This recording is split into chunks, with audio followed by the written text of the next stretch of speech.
and third. The Astros brought the big bats to Baltimore. High, deep, far, get up out it! Only for a big letdown today. This ball game's over. But the battle to be the best in baseball is on, and a trio of Astros are leading their charge. The Texans' trip to Green Bay meant a whole lot to the biggest Texan. I'll take you to Watt's hometown.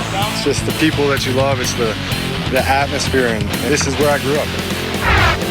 Dreams coming true today. We've got it all as we shoot for the stars on Sports Sunday right now. Live from KPRC Channel 2, this is Sports Sunday, presented by Nissan. Hi, everybody. Welcome into Sports Sunday. Hope you had a great weekend. Randy Wex, Laney Ari in studio, jam-packed half hour. We've got a ton, as you just saw in the open, to get to tonight. That's a good thing, and we're happy to talk about it all. Astros doing well. One guy in particular. I think everybody knows who that is. Here, Jordan. We're going to be talking about him for sure. So he's fun to watch. We're going to discuss that as well. Yeah, and Texans spent all week in Green Bay, ate lots of cheese, got to see J.J. Watt's hometown, so we've got all that coming up as well. All right, let's jump right into it. Start with the Astros. Justin Verlander on the mound going for his 16th win this afternoon. O's get to him in the first on the Jace Peterson double to right field. Brings in Mancini. It was a 1-0 lead for Baltimore. Then the Astro bats come alive. There's Carlos Correa. Center field. This one's going to land in the Astros bullpen and cut out there. Back-to-back days, Correa's homered 426 feet on that one, his 17th of the year. Devo pretty happy about making the catch in the bullpen, but Verlander couldn't hold the lead. They were down by 2 in the ninth. Brantley into the corner. Look at this. Whoopsie-daisy. I don't need that, I guess. So Brantley goes all the way around, and that's a 2-run Astros lead. Uncle Mike, thanks for coming home. Astros led 7-5, and Roberto Osuna in to close it. Already gives up 1, and then Rio Ruiz walks it off. Osuna has been struggling. Astros win streak over at 8. They go down 8-7. As Yordan, Altuve, Correa, and grounded into a double.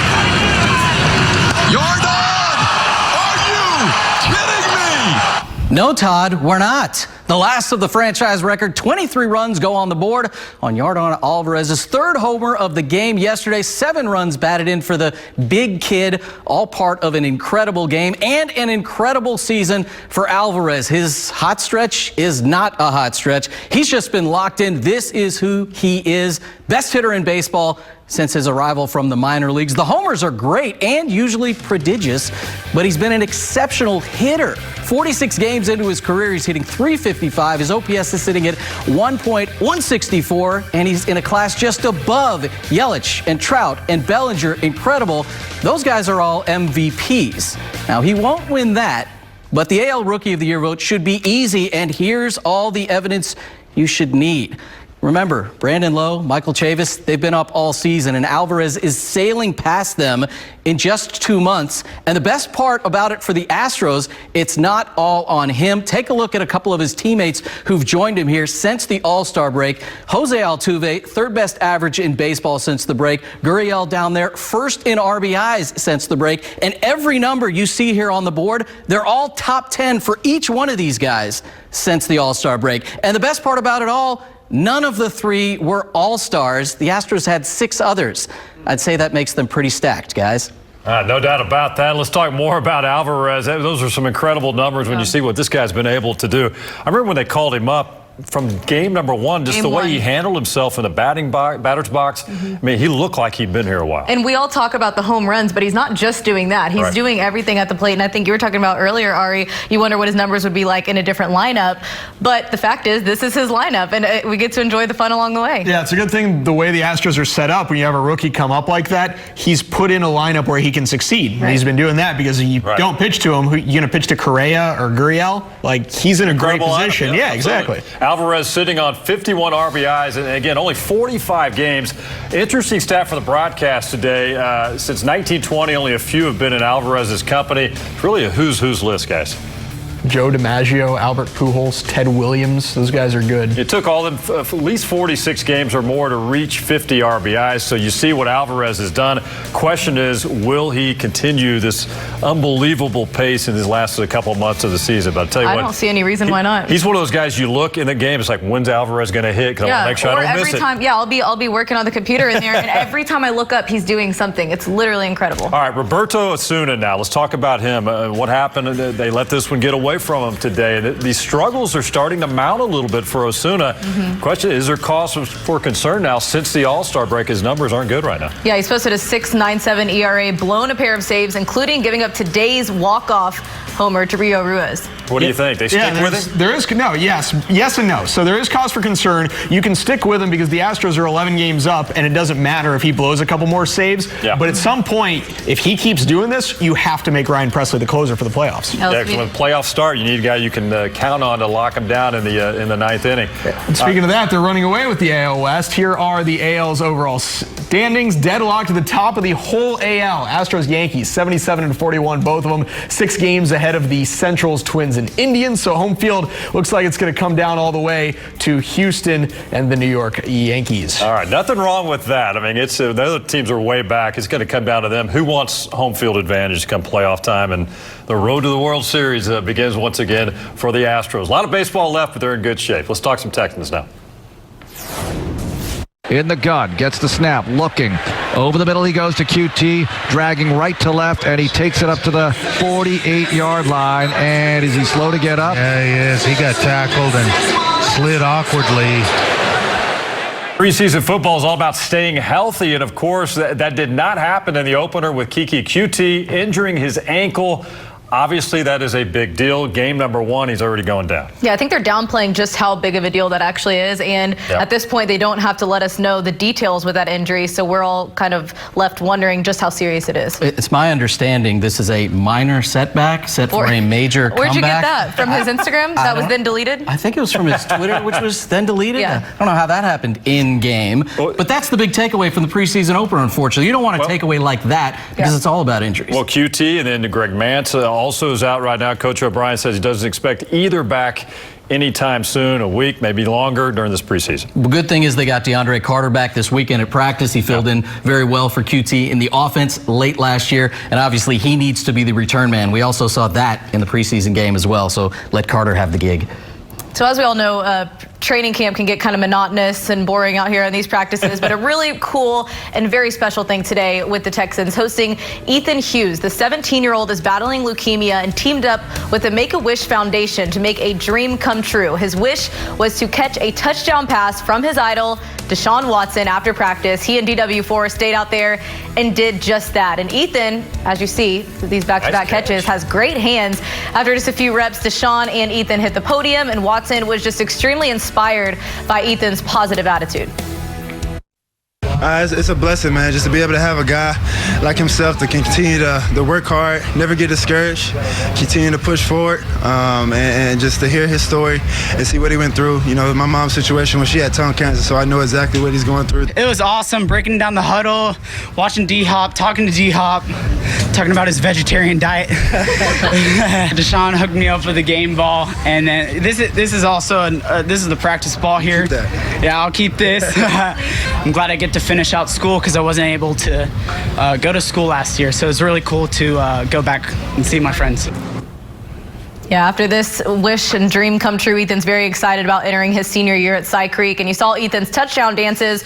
Watson was really impressed with those, and he said he's actually probably going to need to hit Ethan up during the season to get some tips on some dances he can do in the end zone. That means Watson is planning on running into the end zone at least a few times this year, which is all a concern for everybody. I mean, that was the best story out of training camp today. Again, we see all these workouts, but that's the ones that people remember right there. Those are the ones that matter. Hey, we wish Ethan the best of luck. A dream certainly come true for him today. Texans fresh off that trip to Green Bay, you know that, for the preseason opener, a couple of workouts. Back home to Wisconsin for J.J. Watt. He loved the week. Ari's here with more now after making a trip to Watt's hometown. Ari? Houston fans have learned all about J.J. Watt and a bit about his upbringing the past near decade he's been in the Texans, but I went to his hometown of Pewaukee, Wisconsin to take a closer look at the place that raised J.J. Watt. We've been here for 90 years. This is the best fish in Waukesha County. One of our favorites, and to this day with the kids, is the 5 o'clock club for the fish fry. Yep, have a good afternoon. This Wednesday at the 5 o'clock club in Pewaukee, Wisconsin is tame compared to a Friday fish fry. Oh my goodness. It's nuts. A favorite restaurant of Texan star J.J. Watt and his parents, John and Connie. You can go in there and just about every table you walk past, hi, so-and-so, hi, so-and-so, and that's the type of thing we like. A Friday fish fry with some potato pancakes. I mean, I was pissed when I found out we were leaving right after the game. We couldn't stay for Friday. We're so happy to see them because they're really nice people. So it's just home cooking. Watt did get some home cooking from the hometown fans. He gushed to us more than a few times about, hey, you know, when I get up there, they got that bike riding stuff, and I'm going to see if I can't hop on one of those bikes. And you sure one of those kids is going to ask you to do it? I don't know. You're from the Texans. You're not a Packer. He goes, I'm hoping they do anyway. And fulfilled a lifelong dream. It's pretty crazy. I mean, I went to one game here as a kid at Lambeau Field. I went to one training camp practice, but to see people wearing my jersey outside of this stadium and at this practice, even though I've tried to wrap my head around it, I don't think I've fully wrapped my head around what it means and how special it really is to be playing on a practice field where guys like Brett Favre and Reggie White have played. It's special. It's really special, and I would encourage every kid out there to chase their dreams, because it is, when you get the chance to accomplish a dream you had as a child, it's one of the coolest feelings in the world. Basically, he just looked at me and said, I really want to be in the NFL. And I said, you can do whatever you want to do. Just work hard at it and give it your all. And he did. Dreams created on the beach at this waterfront turned into goals on this practice field. And you never know, primetime football Sundays may not have happened without 5 o'clock fish fry Fridays. On beautiful Pewaukee Lake. After all, it is the best fish in Waukesha County. His parents still live in Pewaukee, and they love it, and they love Houston too, but one thing they don't love is after 9 years in this city, they say JJ drives a little too fast when he's back at home in Wisconsin. All right, good stuff. Appreciate it, Ari. Hey, how about gymnastics news? Simone Biles had an historic weekend at the U.S. Gymnastics Championships. She actually had the lead going into the final day today. You saw the coverage here on Channel 2. Check it out. It's not basketball, but it's a triple-double. The first woman to ever land one in competition in the floor exercise. Biles wins a record-tying 6th U.S. women's all-around title. I was so relieved because I had trained so hard for it and I had never fallen in training. So night one, I was very bummed out about it, and I feel like I kind of took that into the rest of the competition. But today I was very, very pleased. She's absolutely incredible. Congrats, Simone. Still to come on Sports Sunday, senior Derek King is healthy and ready to go. The quarterback tells us his expectations for the Cougs. There's a mentality, I think, not only buying into winning, but buying into saying we can win them all. Now, I'm not saying we're going to win them all, but you have to have a mentality like that. Season 2 in Aggieland for Jimbo Fisher. It's our Sports Sunday sit-down. What Jimbo says separates the SEC from the rest of the country. We're back in 2 minutes.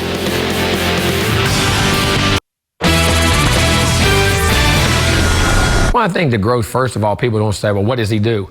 Well, it's more importantly, what do the guys see him as? That's the most important thing. And you're never the quarterback, as I say, to your team's willing to go through hell for you. I mean, that's when you become the quarterback.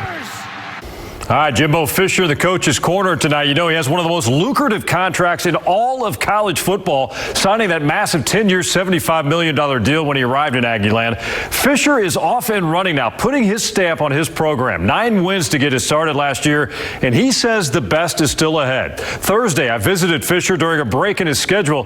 He's the focus of tonight's Sports Sunday sit-down.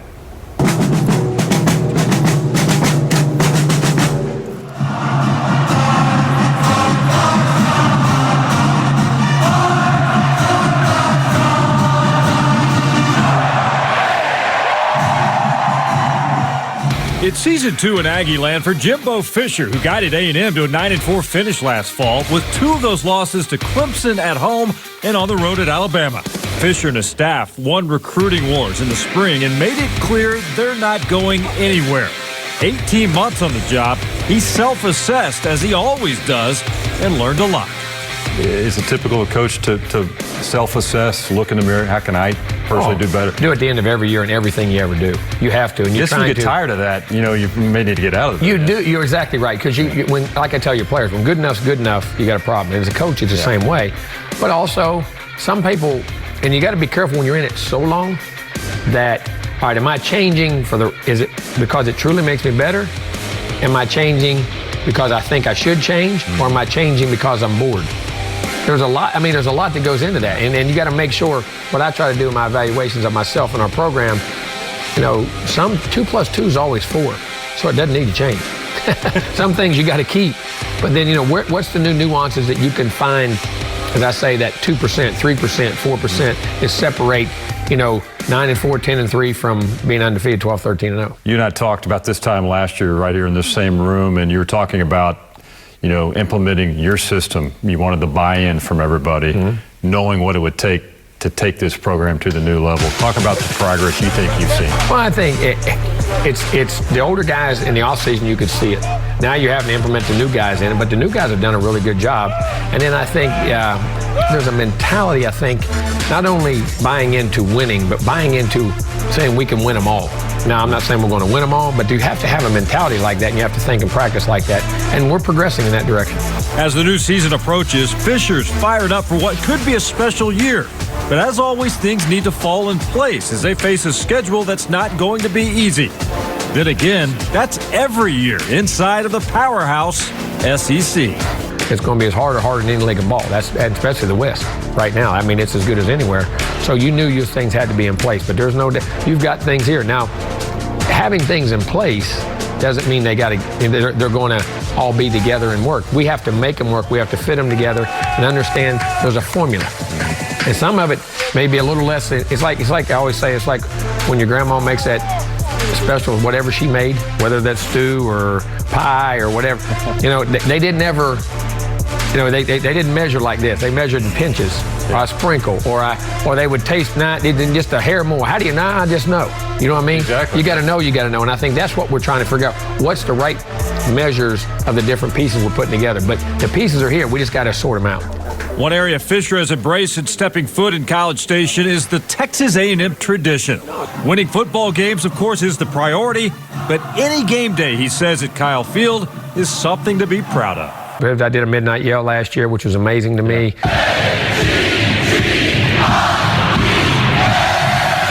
The pregame walk is amazing. There's I don't know if there's any one. And I know that doesn't sound. I appreciate them all because it's never ending, and I think that's what A&M is really about. They're so involved from the minute you get to the stadium until you ever leave at night. And it's as good a fan base that way as I've ever been a part of. 100,000 packed in this place. That's a difference maker. There's no doubt. This is as good a place to play as there is in college football. Awesome. Appreciate the time and best of luck this year, Jimbo. Thank you. Well, great conversation with Fisher. He also told me roster-wide there are only 5 scholarship seniors on the Aggies team, which means although young in certain spots, the depth is building inside the program. As for quarterback Kellen Mond, Fisher added he's light years ahead of where he was this time last summer. All right, taking a quick look now at the key dates for the Aggies on the schedule. Nothing easy, of course, at Clemson there in week 2, home against Alabama. Then they end the season at Georgia, LSU, all part of a grueling SEC campaign. Guys? Thanks, Randy. For first-year head coach Dana Holgorsen and the Cougars, it's all about learning and competing right now. No game planning just yet. Aside from feeling good about what the 2019 team can do, they've also made huge strides towards the future of this program, landing several top recruits and even transfers. The program's taking steps in the right direction. We're getting big-name guys here, you can say, a lot of transfers. I mean, Houston is a great school. It's a great city to play in, so I think guys are finally realizing that. Being able to sell recruits on the fact that our staff's going to be here and there's going to be continuity. I mean, there's just an awful lot of interest in coming to the University of Houston at this point. I was over at Rice yesterday as they held their first scrimmage of camp. Coach Mike Bloomgren into his second season leading the Owls. Tough decision on his hands. 3 guys battling for the starting quarterback job among sophomore Wiley Green, Tom Stewart, and Evan Marshman. I know we'd all like to have an 11-year vet starting at quarterback in this great game because we know how valuable that position is. But that's not the case for us today, and I'm enjoying the battle. I'm enjoying seeing those guys work. Like Coach Bloom said, there's 3 guys that he feels, at least right now, are competing for the spot. But, everyone in that room is more than capable and very talented. So it's great all around. Still ahead on Sports Sunday, they're having a row. Donnybrook tempers flaring in the Dash game last night in the WNBA, where Brittany Griner was trying to land some blows since she got hit. Fights when Sports Sunday returns. All right, welcome back to Sports Sunday. We're all back now with some of the things that are must-see from this past week. We're going to start with a fight in the WNBA. You don't see this very often. They get a little testy last night. Phoenix and Dallas got out of hand in the fourth quarter when Houston's own Brittany Griner wasn't happy. She was hit in the face, chasing apparently. her down. Look at that. Winds up chasing the rookie. Chase her down because she's running away. Christina Nigwe. I would run away, too. And all six. Don't punch her in the face. Let me get it in here. Front lines. And all 6 guys got ejected, or 6 players got ejected late in the game. So you messed me up. More fighting. Houston Dash in Orlando last night. Scoreless in the 83rd minute. Late takedown of Kalia Ohai. And people are not happy. Orlando wasn't happy. The officials talking it over. And then Marta given a red card. A scuffle would fall. Oh, they're like fighting. That. Wow. Would we do a penalty kick? Dash win 1-0. But then there was a fight. So you may have seen James Harden posting a pic with Eric Gordon, working on their game in the Bahamas this week. But off the court, he's been doing some awesome stuff there. Here he is giving a family $10,000 after he drove by on, I think, on a four-wheeler and saw them fishing for food. So he literally just handed them $10,000 to help him out. Pretty good stuff. We'll be back. All right, Texans training camp tomorrow. I'm hoping it's in the practice bubble, but we'll see. Yeah, it's kind of hot out there, isn't it? Lions coming to town later this week. Important joint practices again. And lots of Astros going on this week, trying to start a new win streak. In Chicago with the White Sox and on to Oakland. Good stuff. Thanks for watching. We'll do it again next Sunday. We'll see you all week right here on Channel 2.